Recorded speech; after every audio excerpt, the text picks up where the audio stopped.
Está entrando no ar Saúde em Ação. Um programa patrocinado pelo Grupo Semeru. O programa que divulga as ações do Instituto Bezerra de Menezes. Coordenação e apresentação, Ronaldo Pinheiro e equipe.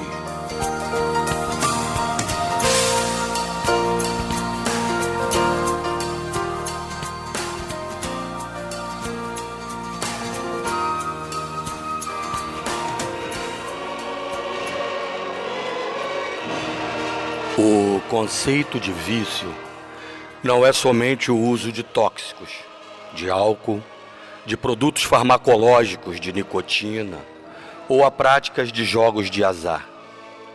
Ele também compreende as atitudes destrutivas, as de julgar, de seduzir, de culpar, de gastar, de mentir e de martirizar-se, de exibir-se e por aí em diante.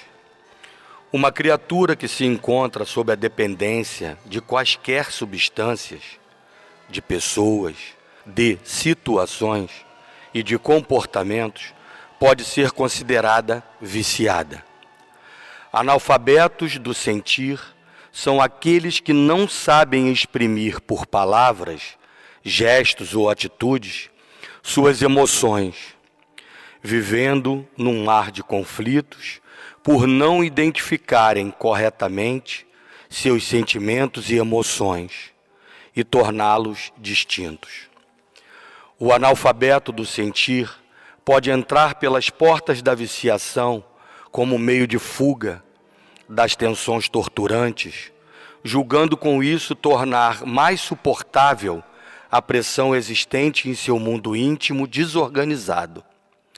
É inabilitado para discernir ou avaliar claramente as sensações ou impressões internas. Terá grande probabilidade de adquirir algum tipo de vício ou dependência. Somos o que sentimos.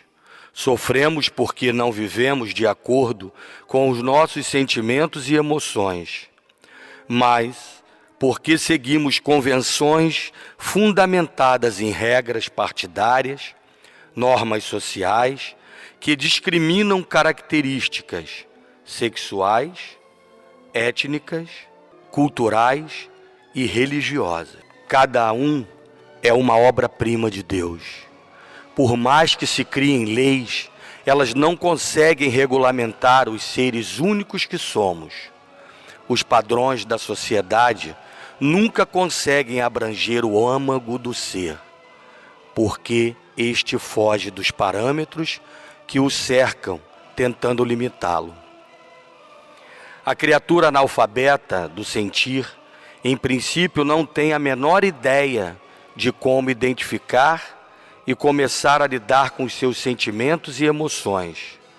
Solicitar a ela que diferencie as suas emoções é como pedir a uma criança de poucos meses de idade que não seja birrenta ou chorosa. Raiva, tristeza, ansiedade, angústia, solidão, cansaço, medo, vergonha, carinho ou amor que não lhe dão a impressão de ser sensações diversificadas. Para ela, todas se apresentam confusamente misturadas. Nossos sentimentos e emoções são tudo o que temos para perceber a luz da vida. Não experimentá-los, nem expressá-los seria o mesmo que destruirmos o elo com o nosso âmago. Seria vivermos em constante ilusão, distanciados do verdadeiro significado da vida. Sentimentos e emoções não são errados ou impróprios, são apenas energias emocionais e não traços de personalidade.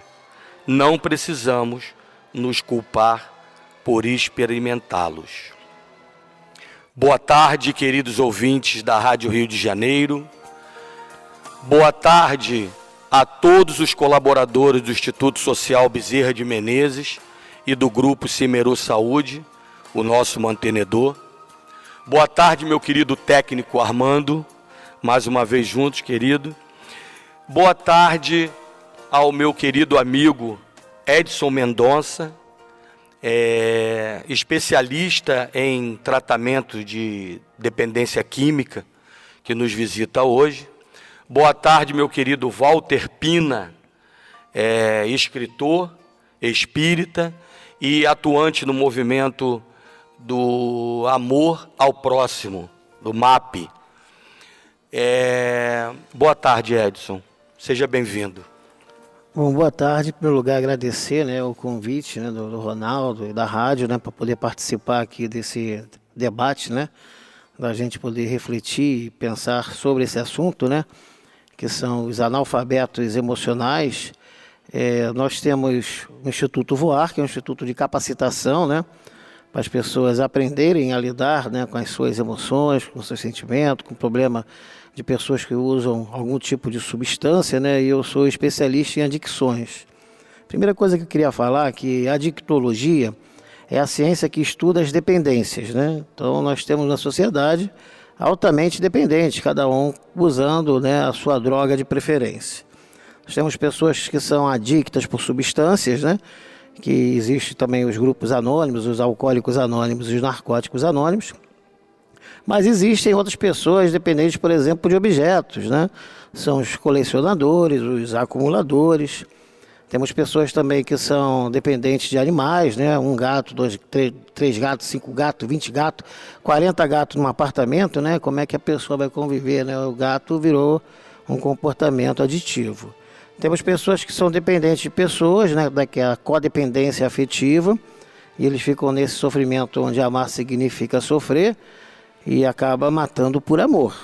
E nós temos também pessoas que são dependentes de comportamento, exercícios físicos, jogo, sexo, Então estamos numa era de uma sociedade completamente aditiva, cada um utilizando a sua droga de preferência.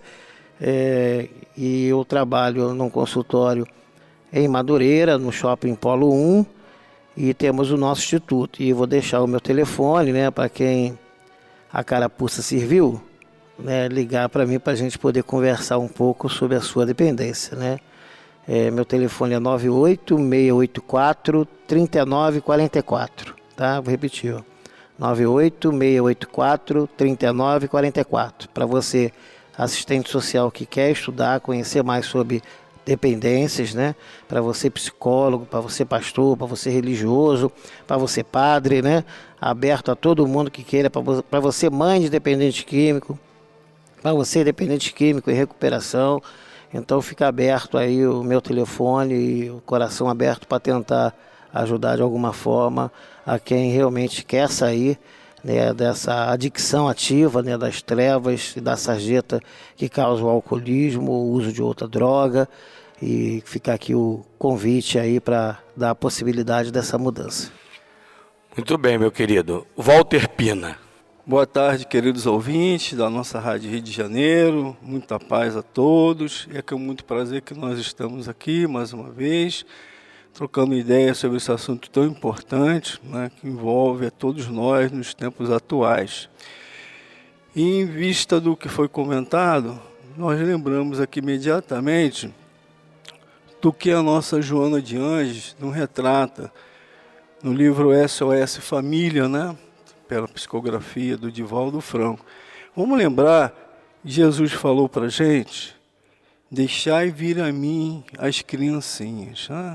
Quando ele falou isso, ele falou daquela vida que inicia, daquela criança que chega gostosa, meu irmão? Quem é que não gosta de pegar uma criança, recém-nascida, pura, totalmente livre, daquilo que influencia na sua vida, que vai se apresentar lá na frente, mas que ali ele é dócil e calmo. E quando Jesus falou, bem-vindo, seja as criancinhas, pedindo aos seus apóstolos que as crianças se apresentassem, ele falava dessa criança doce que estava se apresentando ali ainda sem os vícios.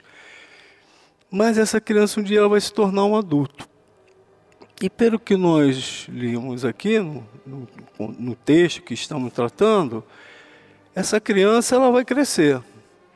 E esse adulto, ele vai ser um reflexo de tudo aquilo que foi adquirindo ao longo dessa vida que se apresenta, né? A Joana nos diz que até os 7 anos, essa criança ela é maleável.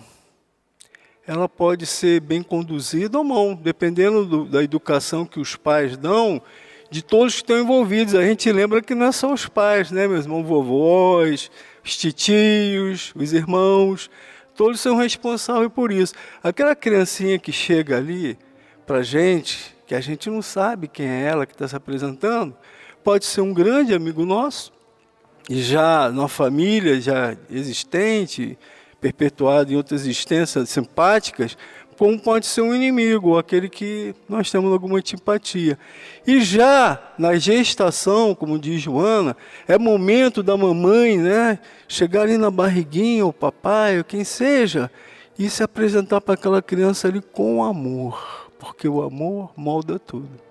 É através do amor que aquele ódio, aquela intriga, aquela raiva de outras existências começa a ser trabalhada.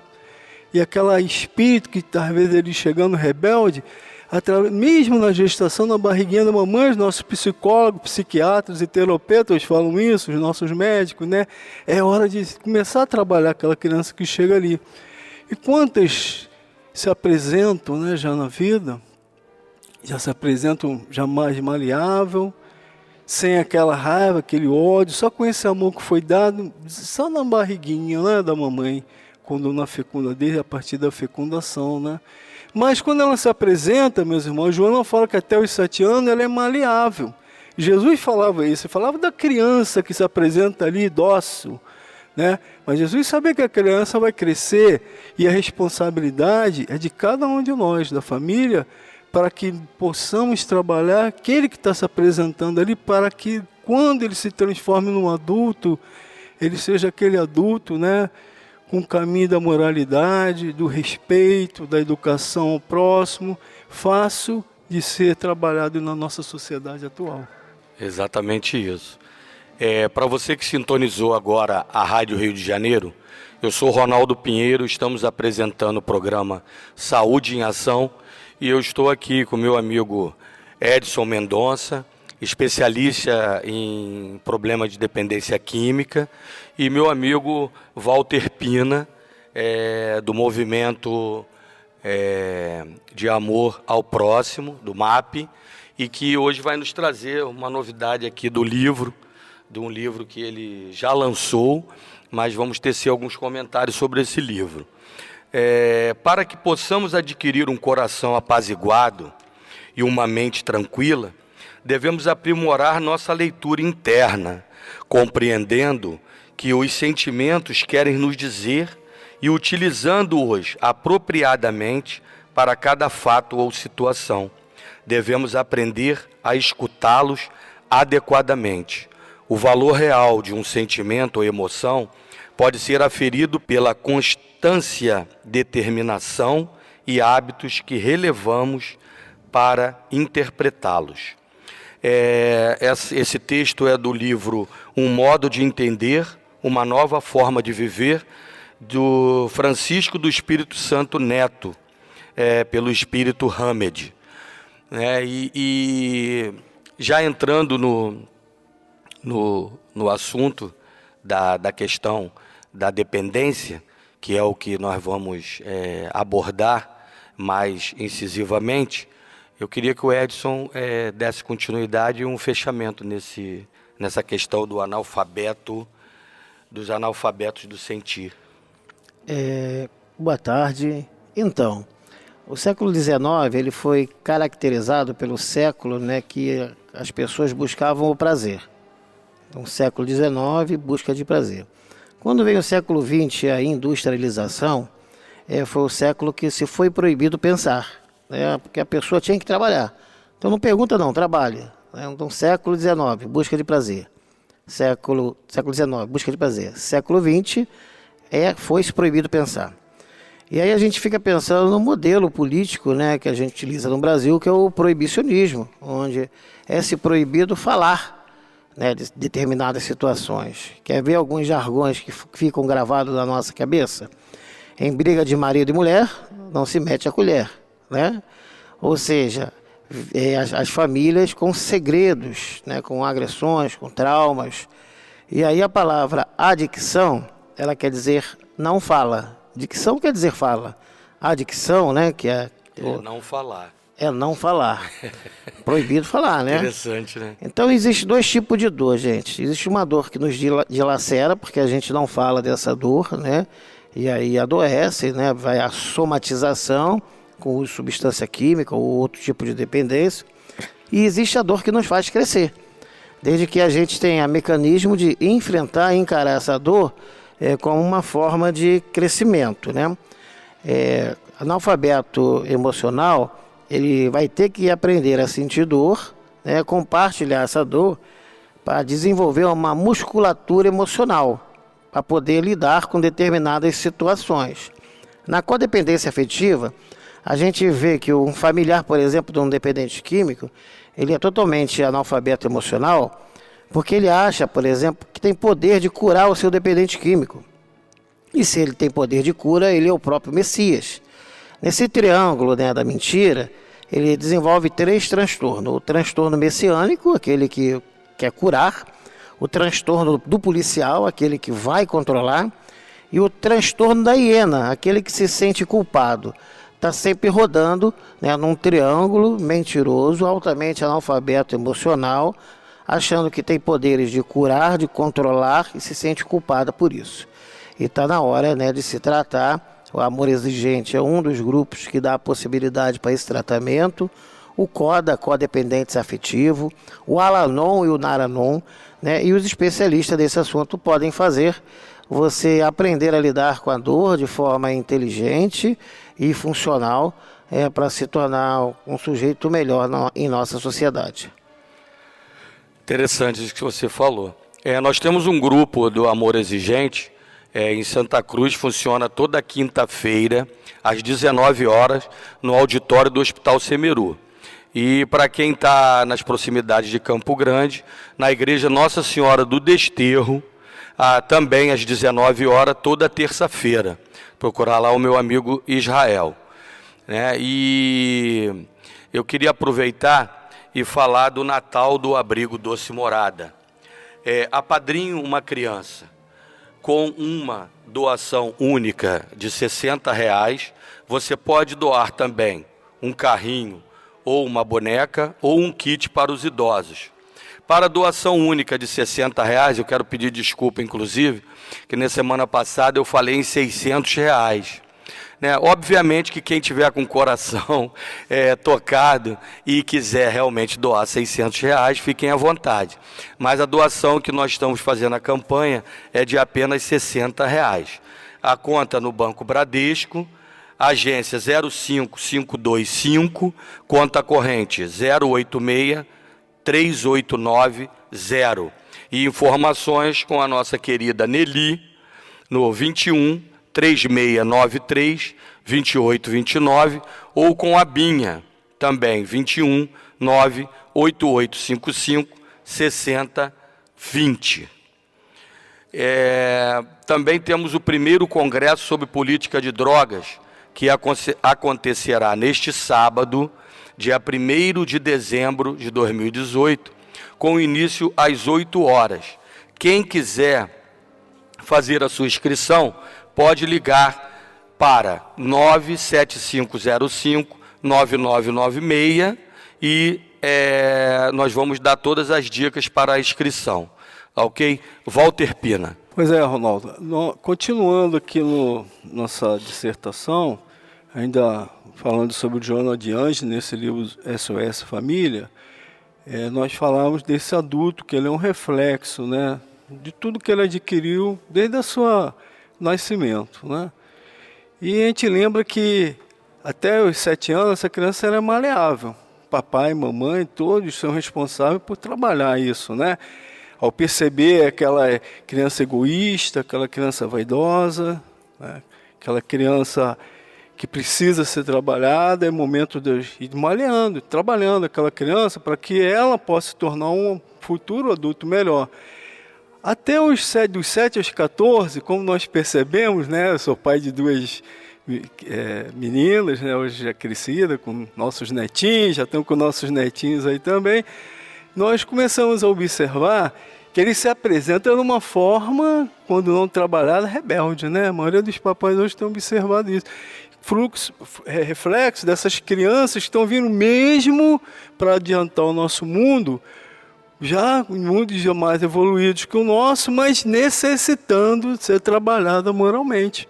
Muito inteligente. Quem de nós não pega nosso celular, que tem uma dificuldade imensa da gente trabalhar? Eu tive, né? Para começar a aprender o WhatsApp, essas coisas dos nossos tempos. E a gente entrega para as nossas crianças e rapidamente pega aquilo ali com facilidade. De onde que veio essas ideias? Já está formada nessas crianças que estão se apresentando, como o Divaldo Franco fala para a gente, nos preparando para esse mundo de regeneração que chega aí, né? Mas nós precisamos trabalhar essas crianças moralmente. E ela, aos 14 anos, a sua juventude, se apresenta com a rebeldia, como nós percebemos, e com as necessidades que vão sendo refletidas nela, como o nosso amigo Edson falou ali. E esse adulto, esse jovem, vai se apresentando até os 14, 21 anos, já com toda aquela formação, consequência de toda a educação, de toda a convivência, naquela pessoa bondosa, caridosa, né? Ou aquela pessoa exigente e necessitando de trabalho. Daí a importância da nossa evangelização, as casas espíritas, que nos auxiliam muito esses jovens, percebendo essas dificuldades, ainda há tempo de ser trabalhada, porque mais tarde nos leva às consequências que o nosso Eudes nos coloca aí, e tão bem ele está nos explicando que é momento também de ser tratadas, né? Podendo ser tratadas. E cada um dando aquela direção, né? O importante é que a gente possa estar direcionando esse serzinho, né? Que já demonstra e já traz na sua composição aquilo que virá ser, né? Dificilmente uma criança já não demonstra alguns traços, ainda em tenra idade, mas já demonstra alguns passos aí. Walter, você trouxe um livro do qual você gostaria de falar um pouquinho. Nós estamos chegando no final do primeiro bloco, mas eu queria que você já fizesse uma pequena introdução com relação a esse teu livro, né, e das informações que você trouxe para a gente. Bem, Edson, é um prazer que a gente anuncie aqui o nosso livro, um livro chamado Reencontro de Vidas.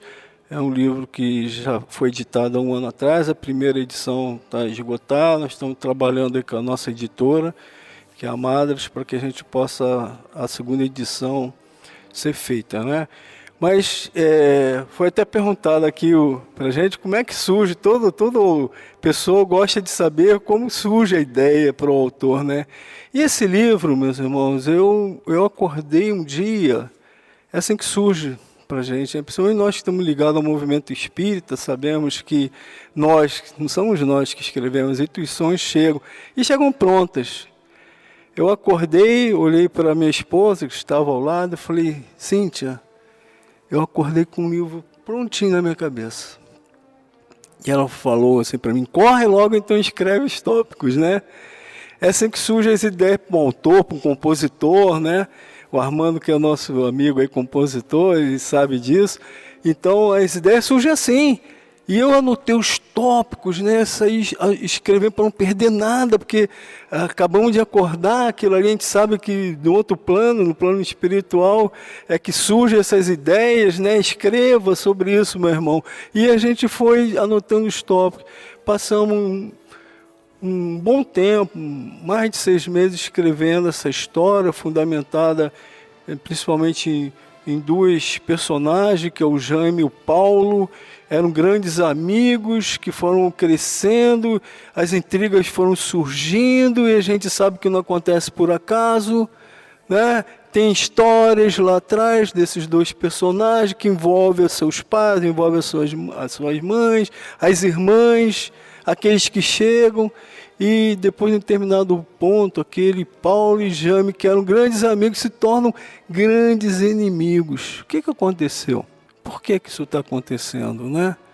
Que histórias os dois tinham? Isso você vai ouvir no segundo bloco, que nós vamos falar, vamos voltar com o Walter Pina, falando um pouco mais desse livro, e vamos dar continuidade à questão da dependência química, mas direcionando mais o nosso trabalho para falar sobre a questão do proibicionismo, da legalização e da descriminalização, que inclusive é um projeto que já está tramitando lá no Congresso. Já já nós voltamos, não saiam daí. Continue participando. Está no ar. Saúde em Ação.